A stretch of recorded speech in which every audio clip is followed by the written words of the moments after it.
बिस्मिल्लाहिर्रहमानिर्रहीम। अस्सलाम वालेकुम। आज मैं आपको ये क्वेश्चन सॉल्व करके बताऊंगी। इसके जो एक गलत तरीका जो ज़्यादातर लोग करते हैं इसको सॉल्व करते हुए, वो एक सही तरीका। इसके अलावा मेरे पास एक और क्वेश्चन है ये, ठीक है। चलिए जी, हम इसको स्टार्ट करते हैं। अच्छा, नॉर्मली लोग इसको सॉल्व करते हुए जो मिस्टेक करते हैं वो बड़ी ही जो है वो कॉमन है, ठीक है। चलिए जी, सबसे पहले तो जनाब वो इसको सॉल्व कर लेंगे एक ब्रैकेट को, ठीक है। ये हो जाएगा 27 माइनस 18, ठीक। उसके बाद जो है वो यहाँ पे करते हैं मिस्टेक ज़्यादातर। 15 डिवाइडेड बाय 5/9, ठीक है, मल्टीप्लाई बाय, अच्छा इन दोनों को सब्ट्रैक्ट करने पे हमारे पास क्या आया 9, ठीक है। तो यहीं पे कैंसिलेशन शुरू हो जाती है। देखा, सब मल्टीप्लाई का निशान है तो यहीं पे इसको कैंसिल कर देंगे। उसके बाद 5 डिवाइड होगा, 15 डिवाइड होगा 5 से, तो आंसर आ जाएगा 3। तो ये जो सारा प्रोसेस है ये गलत तरीका है, ये बिल्कुल जो है वो सही तरीका नहीं है, ठीक है। आगे हम चलते हैं। इसको सही तरीके से किस तरह सॉल्व किया जाएगा वो मैं आपको बताती हूँ, ठीक। इसको जो है वो पेमडास रूल की मदद से सॉल्व किया जाएगा। पेमडास रूल क्या है? सबसे पहले तो हमने ब्रैकेट सॉल्व करना है, तो ब्रैकेट सॉल्व करने के लिए क्यूब को सबसे पहले जो है हम सॉल्व करेंगे पावर को, ठीक है। ब्रैकेट के अंदर सबसे पहले हम पावर को सॉल्व करेंगे। अच्छा, अगर पावर जो है वो ब्रैकेट से बाहर है तो उसको बाद में सॉल्व करेंगे, लेकिन अगर ब्रैकेट के अंदर है तो आपने उसको पहले सॉल्व करना है, ठीक है। मैं पेमडास रूल की बात कर रही थी। पेमडास रूल जो है वो P फॉर पैरेंथेसिस यानी कि ब्रैकेट, E फॉर एक्सपोनेंट, ठीक है। कोई भी नंबर है आपके पास, उसकी पावर है 1 2 3 जो भी है, ठीक है। M फॉर मल्टीप्लिकेशन और D फॉर डिवीजन, ठीक। A फॉर एडिशन, ठीक, और S फॉर सब्ट्रैक्शन, ठीक है।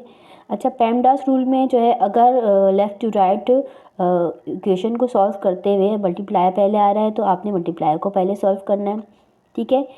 और अगर डिवाइड आ रहा है तो उसको पहले सॉल्व करना है। इसी तरह अगर एडिशन जब और डिवाइड के बाद जब एडिशन अगर पहले आ रहा है तो आपने उसको पहले सॉल्व करना है। अगर सब्ट्रैक्शन पहले आ रहा है तो आपने उसको सॉल्व करना है। कब सॉल्व करना है? लेफ़्ट टू राइट करते हुए। हर क्वेश्चन को हम लेफ़्ट टू राइट ही सॉल्व करेंगे, तो उसको लेफ़्ट टू राइट सॉल्व करते हुए आपने इन दो चीज़ों का ख्याल रखना है, ठीक है। चलिए जी, अब हम इसको करते हैं सॉल्व। तो ये कुछ इस तरह से हो जाएगा। 15 डिवाइडेड बाय 5/9, ठीक है, मल्टीप्लाई बाय, इसको क्या हमने 9 आ गया, ठीक है। अब जो हम क्या करेंगे, अब हमको इसको लेफ़्ट टू राइट सॉल्व करना है, तो सबसे पहले हम डिवाइड को सॉल्व करेंगे। तो उसके लिए जो है जनाब हमने KCF रूल जो है वो उसको अप्लाई करेंगे, ठीक है। कीप और चेंज द ऑपरेशन, यानी कि ये हो जाएगा डिवाइड से मल्टीप्लाई, ठीक। उसके बाद ये जो है वो फ्लिप हो जाएगा ये फ्रैक्शन, ठीक है। ये हो जाएगा 9/5, ठीक है, मल्टीप्लाई बाय 9, ठीक है। अब यहाँ पे देखें, आप दोनों तरफ जो है वो निशान आ गया है, कौन सा? मल्टीप्लाई का, ठीक है। तो अब यहाँ पे हम कैंसिलेशन कर लेंगे। ये हो जाएगा 5 1 ज़ार 5, 5 3 ज़ार 15। उसके बाद 3 को 9 से मल्टीप्लाई करेंगे, 27 को 9 से मल्टीप्लाई किया तो आंसर हमारे पास क्या आएगा? 243, ठीक है। ये हमारे पास राइट आंसर आ गया, ठीक है। इसको इस तरीके से सॉल्व किया जाएगा, ठीक।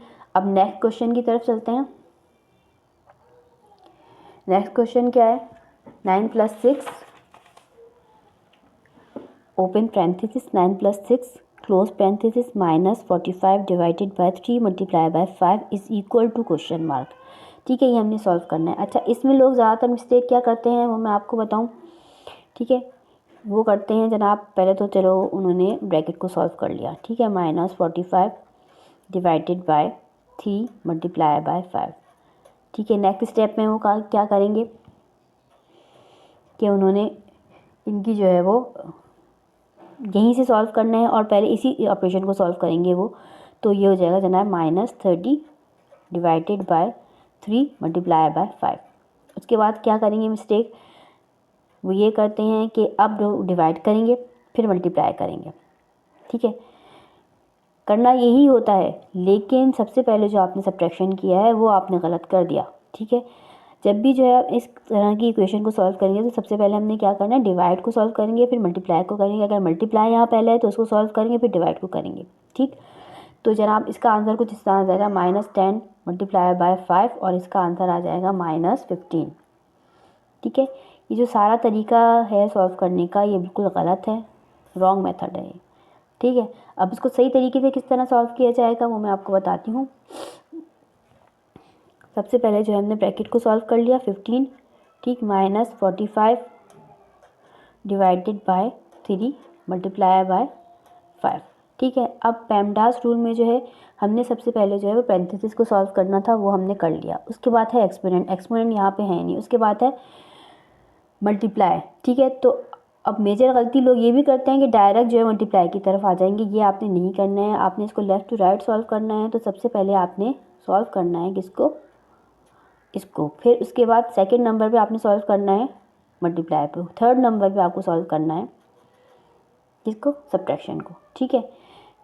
ये बात आप याद रखिएगा। अगर यहाँ पे मल्टीप्लाई है तो आपने मल्टीप्लाई को पहले सॉल्व करना है, अगर यहाँ डिवाइड है डिवाइड को आपने बाद में करना है, ठीक है। दोनों को एक जैसी हैसियत हासिल होती है, लेफ़्ट टू राइट जो पहले आ गया ऑपरेशन आपने उसको पहले सॉल्व करना है, जो पहले साइन आएगी, ठीक। चलिए जी, अब हम इस तरह करेंगे इसको सॉल्व। ये आ जाएगा जनाब 3 को 45 divided by 3 is equal to -15 multiply by, ठीक, ये ऐसी उतर गया 5, ठीक है। अब लोग क्या करते हैं, यहाँ भी कैंसिलेशन शुरू हो जाती है कि प्लस और -15 सेम नंबर कैंसिल कर देंगे। लेफ़्ट टू राइट सॉल्व करते हुए ये गलती भी करते हैं, ठीक है। तो ये गलती आपने नहीं करनी है। आपने क्या करना है, सबसे पहले आपने मल्टीप्लाई को सॉल्व करना है। तो ये जनाब हो जाएगा 15 -75, ठीक है। और फिर इसका आंसर आएगा -60, ठीक है। ये इसका राइट आंसर होगा, ये इसका राइट आंसर होगा। ये राइट मेथड है और ये राइट आंसर है, ठीक है। इसी के साथ मैं आप लोगों से जाना चाहूँगी, दुआ में याद रखिएगा। अगर आपको मेरी वीडियो पसंद आए तो काइंडली लाइक शेयर सब्सक्राइब कीजिएगा। दुआ में याद रखिएगा। अस्सलाम वालेकुम।